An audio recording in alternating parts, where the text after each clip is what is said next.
Hey guys, welcome back. And today's participant in the interview is no surprise. Seasonal winner, Fight Night winner, community tournaments. I mean, you have everything. Welcome back, Thomas. How are you doing?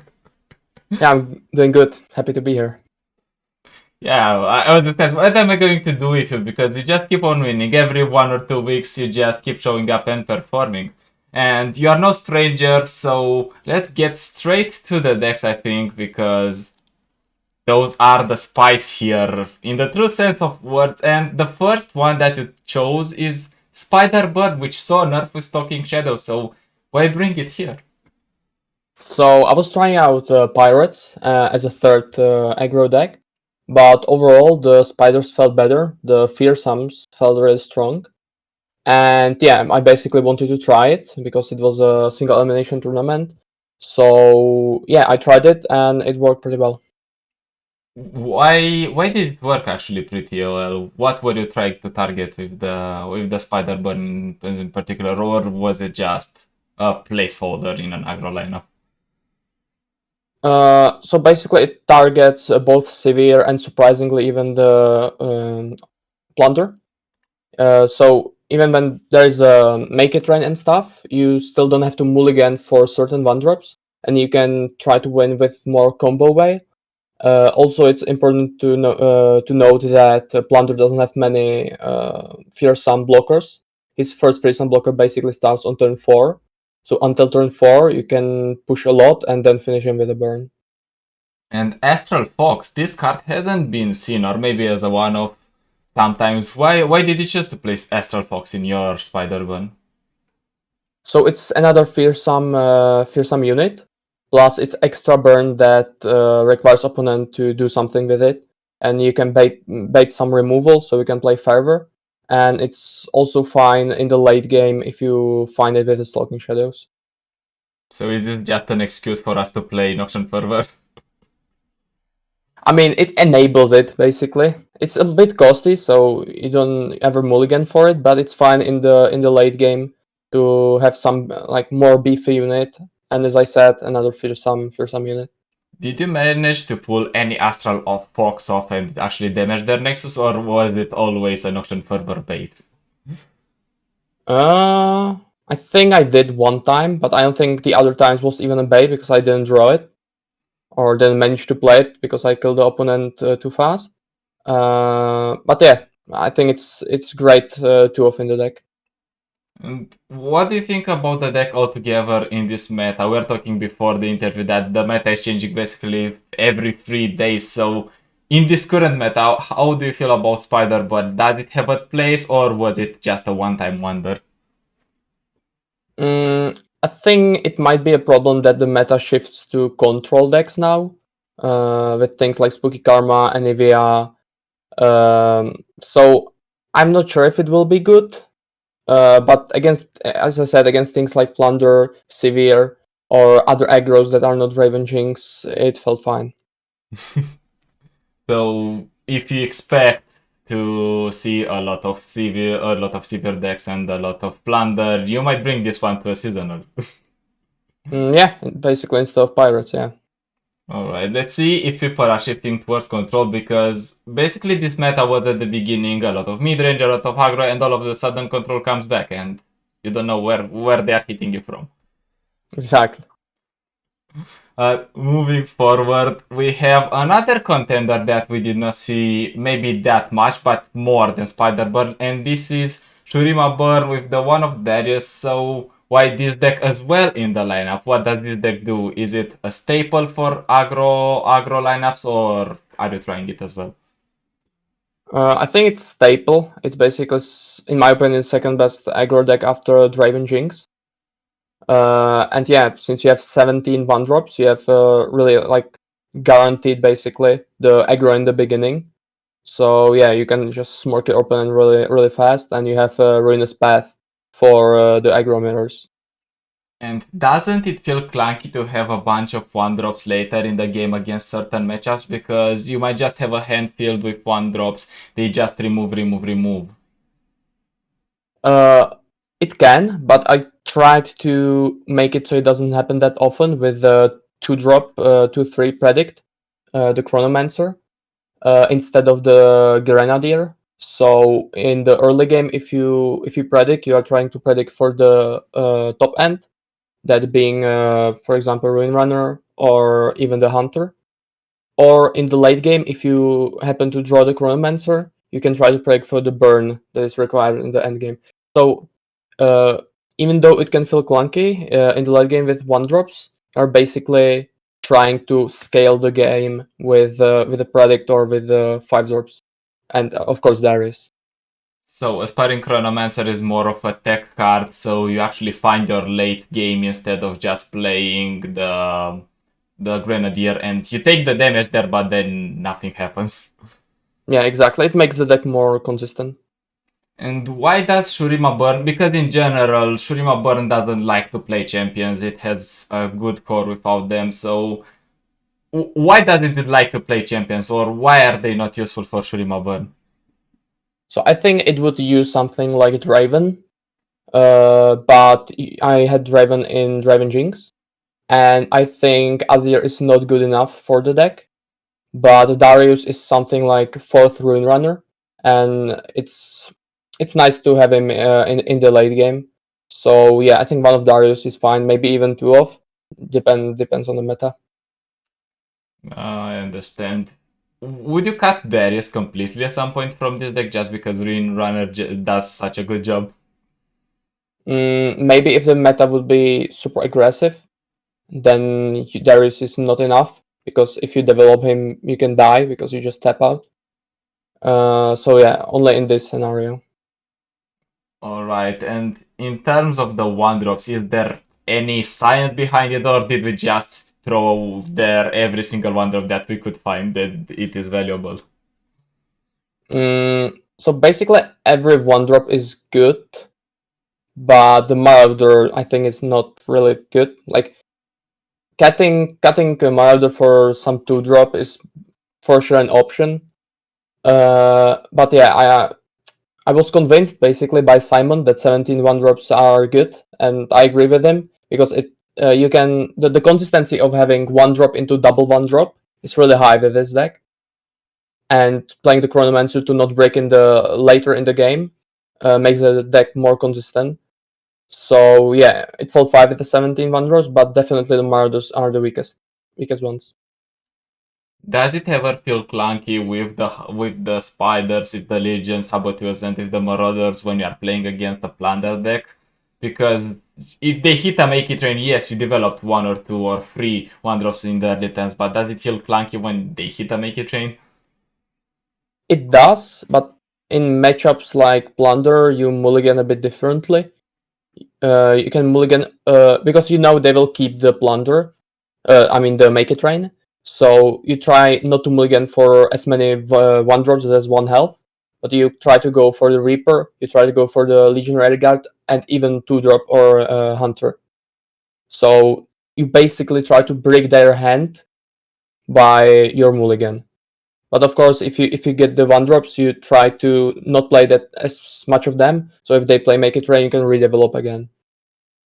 Yeah, so how do you usually develop into a make it rain with this deck? What's your strategy? Do you bait it, and how do you redevelop? So I try to play my weakest units first to see the Make It Rain. Something like Precious Pet is really good bait, because they are required to basically do it, because they don't have fearsome blockers. So yeah, I try to play the weakest 1-drops to bait out Make It Rain, and then I start swarming and developing more. Alright. And Treasure Seeker is a card that has been thrown away basically in every single Shurima deck. Wherever there's Shurima, there's Treasure Seeker. So how does it line up with the strategy of Shurima Burn?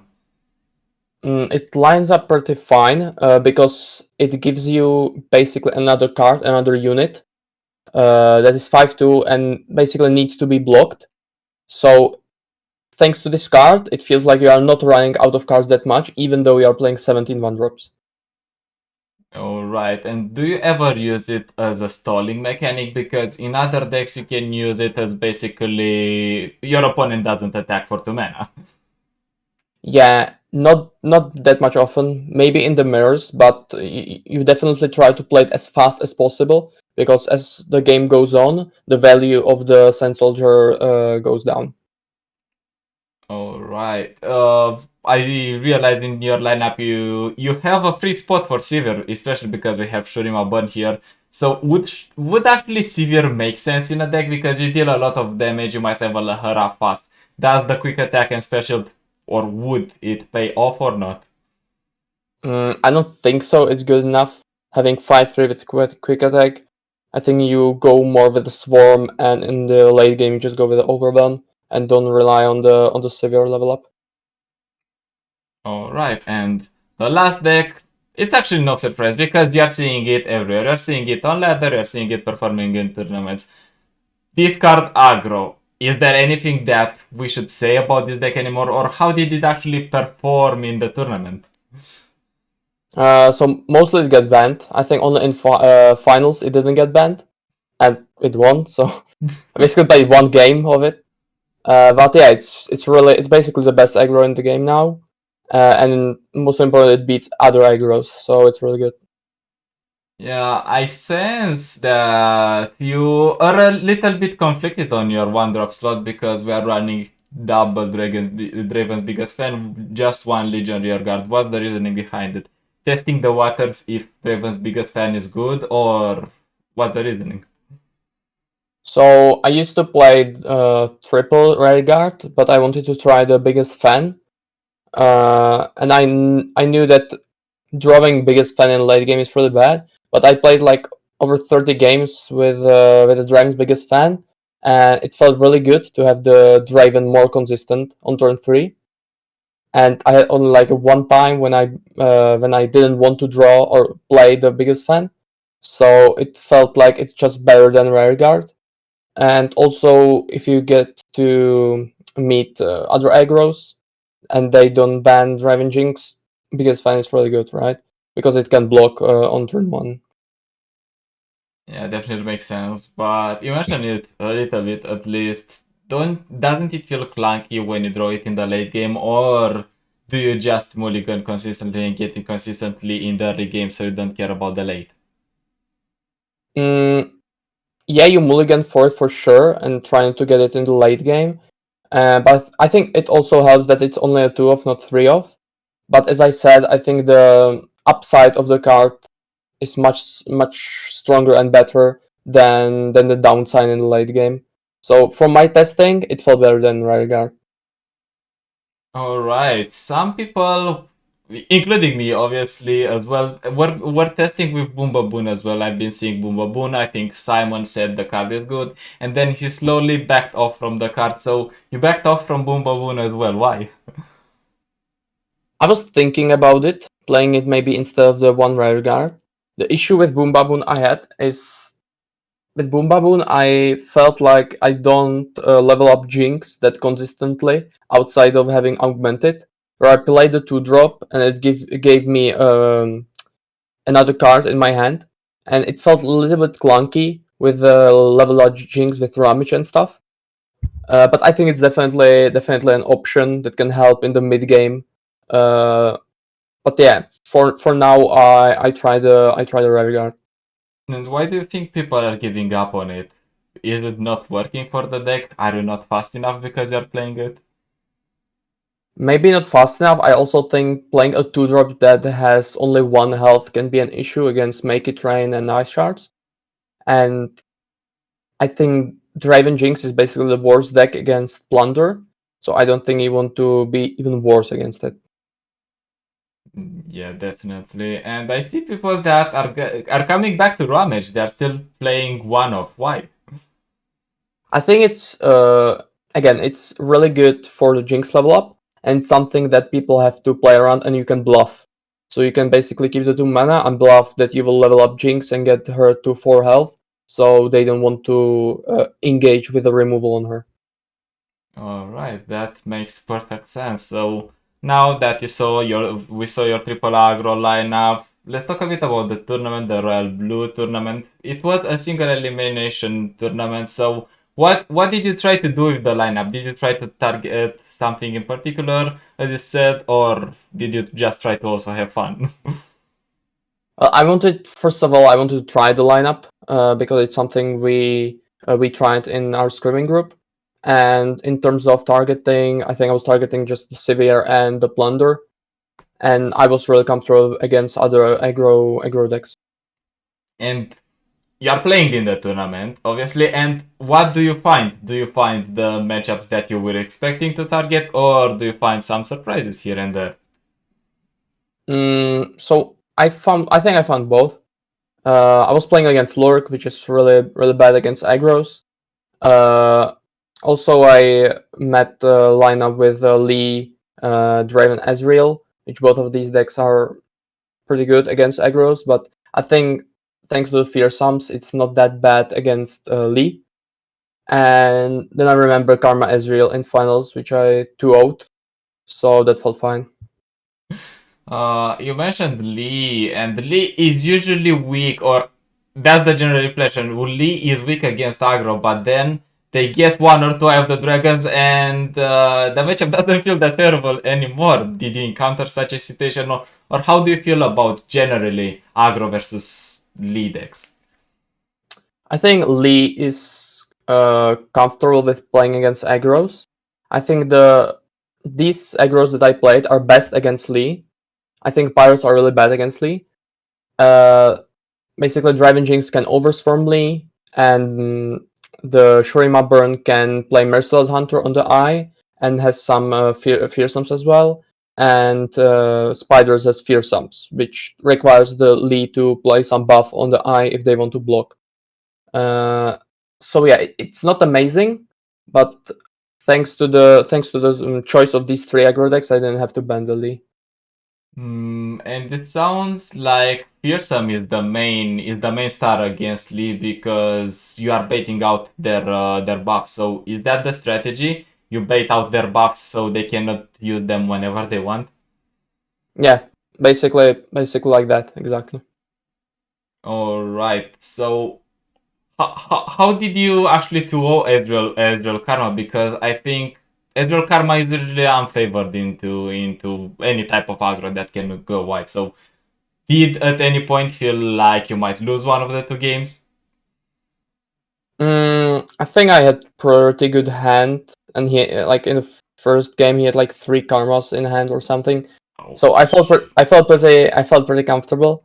But of course, like if it goes to turn 10, anything can happen with double spells, and also it's PNZ, so they can easily remove your board. But it's good that they basically outside of a heal pot, they don't have any healing. So yeah, burn is good at that point. Awesome. And you said that you were trying basically to try this lineup, see how it works. So are you planning to try anything else for the seasonal, or are you currently trying anything else? Maybe something spicy. I think myself will keep trying on aggro and see if it still works or not. So I know for seasonals, but definitely people like Batch Tech or Humble might try something else. So we know what's the best. Awesome. Well, this interview has been a pleasure, and you know our usual two questions. First and foremost, did you prepare with someone since it was a single element tournament, or did you just spam ladder and got away with it? So I was definitely scrimming this time with Humble and Batch Tech. All right. Did they give you any insight on any matchups in particular, or was it just regular screams to keep you up to date and comfortable with the decks? I mean, it was just regular scrims, but we were trying to find some like staple deck, which is kind of hard in this meta because the meta shifts consistently. There's no OP deck like there was in the past, like IRL or Gohard. So it's not that easy, but we are trying to build like 3 different lineups, and yeah, we were trying them out. Awesome. And here it is, the last question. If you had to say one thing to the audience, which one is that? Well, thank you for cheering me in any tournament, and yeah, I hope I'll be here soon again. The way you are participating in tournaments and winning it, definitely you are going to be around. But ladies and gentlemen, that is it for this particular interview. We are going to keep them coming. Until next time, see you.